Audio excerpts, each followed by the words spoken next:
a lot of people online post a lot of videos about how cheap and how amazing life abroad is, including myself. I do that too. But today, I want to share with you guys some of the challenges, because not everything is amazing and cheap and perfect, right? There's definitely some challenges I've faced quite a few challenges myself, and I'm going to share some of those things with you guys today. Just kind of like just things that people don't really like to talk about for some reason. I guess people just like to make the whole world think their life is amazing, and I just want to share some reality with you guys. So, first of all, when you first get to where you're going, really no matter which country it is you go to, I happen to be in China. I've been here for 16 years. I've been living abroad for nearly 20 years now. But there's always, a honeymoon phase. Like when you first get to where you're going, you feel like you have some freedom. Everything seems extremely cheap, and you got these US dollars in your pocket, something like that. You think, oh man, everything's so cheap and so amazing. People seem quite friendly, and it's just like a new adventure, right? And that's the honeymoon part, and it really is great. And even you go online and post pictures, and all your friends back home like jealous, they say, oh man, this guy is living such an amazing life, I wish I could do that too. And that part is true, like the whole honeymoon phase and all that stuff, and it really is amazing. But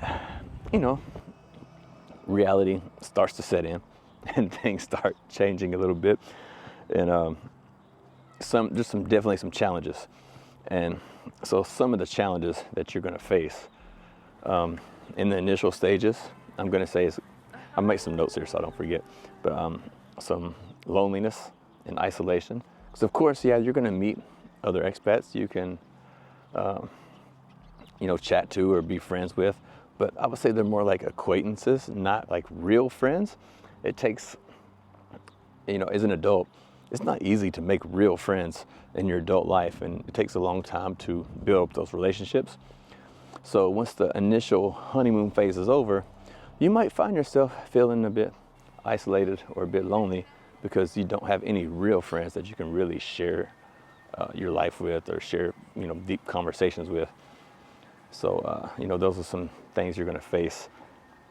And then on top of that, you're going to start experiencing some cultural frustrations, like when you do get to a new place, once you start seeing like some of the things the locals do, a lot of times us foreigners, we can't do the same things locals can do, or we can't do it with as much ease as the locals do. And so it can be a little bit frustrating and seem a little bit unfair in some instances, like just certain things, like certain bureaucracies that a lot of us foreigners need to go through. And it just seems like overkill, and it starts to wear on you a little bit mentally. You think, man, why can't I just do it the way they do it? Like, what's so different, And you kind of get these thoughts or ideas, and it can be a bit frustrating. And also, another thing a lot of people don't consider is the healthcare and like legal uncertainties. So like whenever you get sick or something like that, and you need to go to the hospital, especially in places like China, like it's hard to find like a foreign hospital. They're not in everywhere, and it's hard to find somebody who can help you go to the hospital because of the language barrier. And in terms of like trying to communicate with doctors through translation apps and all that stuff, most of the like medical terminology and things like that just don't make any sense, and it can be a real struggle trying to deal with those things in a new country. And also just even a simple small sickness, you get sick, like you got to take care of yourself. You don't have a loved one close by that can take care of you or help you do things. Like you might have to go out and go buy stuff at the supermarket, or go out and buy this and that when you feel like absolute crap. When if you weren't in another place, if you were near your family, friends, loved ones, you'd have somebody to help take care of you, and in those situations. So it can be a bit frustrating. And then there's definitely some financial instability. So number one, like for me, like I started out working as a teacher, and you just sign like a 1-year contract, and you know, once that contract's up, you don't know if you're gonna have to find another job or not, and you might have to go like move across the country to find another job, which all those things cost money, you know, moving expenses and things like that, and those things can cause some financial instability, as well as like currency exchange rates and stuff like that. Like if you have obligations back home and the currency rate, you know, changes a lot, it goes up and down and this and that, you really never know how much something's going to cost, because there's always some unexpected cost that ends up, you know, happening in those type of situations.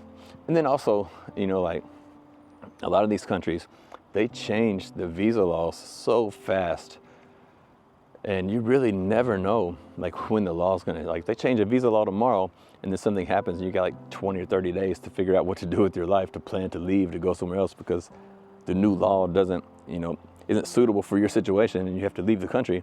That's an unexpected cost. You're gonna have to dig deep into your pockets to find a new location, new visa, last second flights, packing, how to figure out how to move all your crap. Like all those things are unexpected costs that could really set you back or put you in a bad situation in terms of your financial stability. And then I guess the last point I'll touch on is going to be your mental health. Like you will eventually start to feel like an outsider. And what I mean by that, no matter how many friends you make in the country you're in, or you know how many local people you make and all this and that, there's always going to be an outsider. You will never be one of them, no matter where it is you go. And those things can wear on you mentally. Like myself, I've been here for nearly 20 years, and every single day when I leave my house, at least 10 or 15 times per day, I hear, look, there's a foreigner, look, there's a foreigner, the foreigner has gray hair, the foreigner has blue eyes, the foreigner's old, the foreigner's young, the foreigner's strong, whatever. Like they just say all this crap, and it's always, look, there's a foreigner, 10 or 15 times a day, every single day. And even if you speak the language like I do, you still will always be an outsider. You will never truly be one of the local people in any place you go. And those things can start to wear on you a little bit mentally, because you feel like you know, you don't belong at home because you've been away for so long and you don't like it, but you also feel like you don't belong where you are because nobody accepts you as being, you know, one of their own. So it's kind of like you're a bit lost, like without having a real identity, and you kind of wonder like, who am I? Because like I've adapted to their culture here and I've lost some of my culture back home, but I still have some of my culture back home. I'm not a local. Like all these things just kind of you know, weigh on you a little bit, and they can affect your mental health after some time, especially if you're going through all of that alone without somebody, you know, real friends or a partner, boyfriend, girlfriend, husband, wife, whatever, to, you know, be by you and support you through all those things. It can be a bit of a struggle. And so, you know, myself personally, if you know, for me, this life is amazing. You know, it is really great, and I don't regret one bit moving abroad and living abroad for so long. And honestly, if I could go back in time and redo everything all over again, I would still choose what I chose, to leave my home and go live abroad in other countries and travel the world and see all these wonderful places and all these cool experiences that I never would have been able to experience back home. I would definitely do it all again, despite some of the challenges that I faced. At the end of the day, it's worked out really well for me, and life really is amazing. And I really do live cheap and have a lot of disposable income I could save and invest in towards my future. And all those things are just, yeah, for me, it's just really amazing, and I'm glad I chose this path. And yeah, if you're interested to know more stuff about living abroad, just, you know, subscribe to the channel. I make lots of videos over here, and I also have another channel where I talk about my investing journey and how I invest for passive income and things like that. all the links down below, and like and subscribe, and I'd love to hear from you in the comments below. And also have a free community, Discord community. If you're interested in talking about travel or investing, either one, you can go join that for free and hang out with us in there and chit chat about travel and investing and living abroad. And I'll see you guys next time, man. Y'all take care.